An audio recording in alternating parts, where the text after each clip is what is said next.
Bueno, hoy vamos a meternos de lleno en una de las historias políticas más ambiciosas, complejas y, la verdad, más dramáticas del mundo moderno, la historia de la Unión Europea. Y es que no es solo un bloque de países o un mercado, no, es el resultado de una idea que nació casi de la desesperación, que tocó el cielo y que ahora mismo se está enfrentando a sus peores fantasmas. Así que, vamos al lío. Para entender de dónde sale todo esto tenemos que viajar en el tiempo, a 1945. Hay que imaginarse la escena. Europa era literalmente un solar. Ciudades enteras hechas polvo, economías que no existían y una herida psicológica tremenda después de 2 guerras mundiales que además habían empezado aquí, en el corazón del continente. Y ojito a esta cifra, porque lo explica todo. 70 millones de personas, ese es el coste humano que se calcula que tuvieron esas 2 guerras. Es una escala de destrucción tan brutal, tan inimaginable, que los líderes de la época se dieron cuenta de una cosa. El sistema de siempre, el de países compitiendo y peleando entre sí, había llevado al continente al suicidio. Y esa era la pregunta del millón, claro. ¿Cómo se para esto? ¿Cómo se evita una tercera guerra mundial? ¿Cómo consigues que países que llevaban siglos matándose entre sí, de repente, se pongan a trabajar juntos? La respuesta que encontraron fue algo revolucionario. Algo que en ese momento sonaba a locura. Y así empieza el primer capítulo de esta historia. Vamos a ver cómo de esa destrucción total, de esas cenizas, nació una idea que iba a cambiarlo todo. Una idea que no se basaba en la fuerza, sino en todo lo contrario, en hacerse dependientes los unos de los otros. Aquí está la genialidad, el cambio de chip. Durante generaciones, Francia y Alemania se habían partido la cara por el control del carbón y del acero. Lógico, eran los materiales para construir tanques, armas, para hacer la guerra. La nueva idea era de una simpleza brutal. Oye, ¿y si en vez de pelearnos por el carbón y el acero, los ponemos en común, bajo una autoridad compartida? Y con esa idea sobre la mesa, en 1951 nace la CECA. Francia, Alemania Occidental, Italia y los 3 del Benelux dan un paso de gigante. Al mezclar sus industrias más importantes, hacían que una guerra entre ellos ya no fuera solo impensable, es que era materialmente imposible. No podías construir armas en secreto si tu vecino controlaba tu acero. Pero la clave de todo, y esto es fundamental, es que no iba solo de economía. El verdadero objetivo era mucho más profundo, era psicológico. Se trataba de un proyecto para sanar heridas, para empezar a verse de otra manera, para pasar de ser el enemigo de toda la vida a ser un socio con el que se podía hablar y trabajar. Y aquello funcionó. Y funcionó tan bien que el siguiente paso era casi de cajón. Si había ido bien con el carbón y el acero, ¿por qué no hacerlo con toda la economía? Fijaos en la progresión. Empezamos en el 51 con la CECA, esos 6 países. Solo 6 años después, en el 57, ya se crea la Comunidad Económica Europea, el famoso mercado común, para quitar fronteras al comercio. Y a partir de ahí, el club no para de crecer. En las décadas siguientes se unen más y más países, atraídos por esa idea de paz y sobre todo de prosperidad.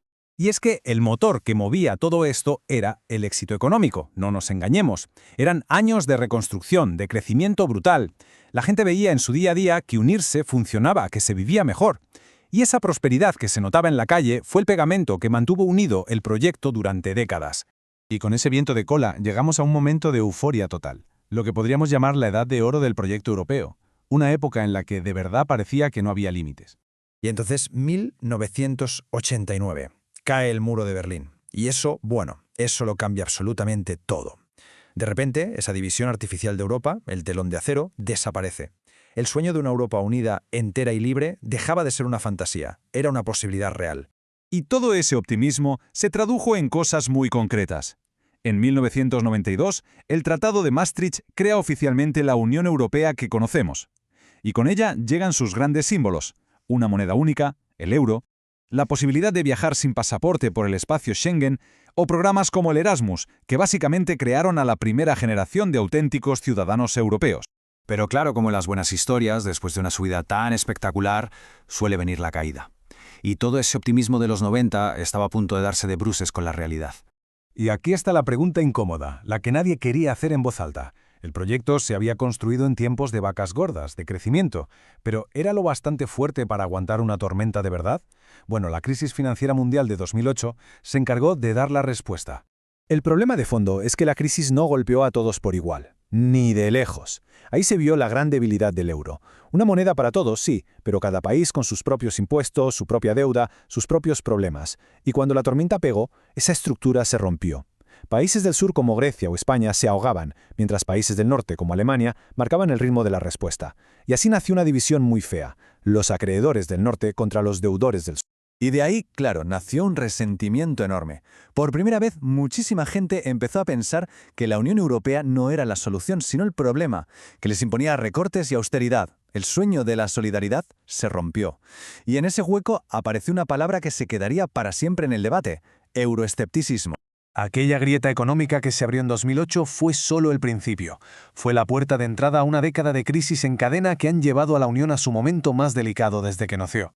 Fue literalmente un efecto dominó. El malestar económico alimentó a los populismos, que encontraron un culpable perfecto: Bruselas. Ese sentimiento llevó al Brexit, el mayor shock de la historia del proyecto. Y cuando parecía que nada podía ir a peor, la guerra vuelve a Europa con la invasión de Ucrania. El fantasma que la UE se creó precisamente para enterrar, llamando otra vez a la puerta.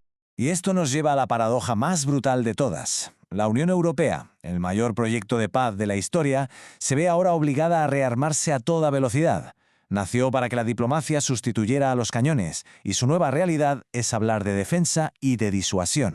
Es que esto nos devuelve directamente al punto de partida, a las ruinas de 1945. La promesa, sobre la que se construyó todo, la de que las futuras generaciones de europeos no conocerían la guerra en su continente, pues esa promesa, hoy, ya no es una certeza. Así que la historia, por ahora, se queda aquí, con una pregunta gigantesca en el aire. La Unión Europea está en una encrucijada. ¿Conseguirá recuperar ese espíritu de cooperación que la hizo nacer? ¿O volverán a ganar la partida los viejos fantasmas del nacionalismo y la división? El final de esta historia inacabada, la verdad, es que todavía no está escrito.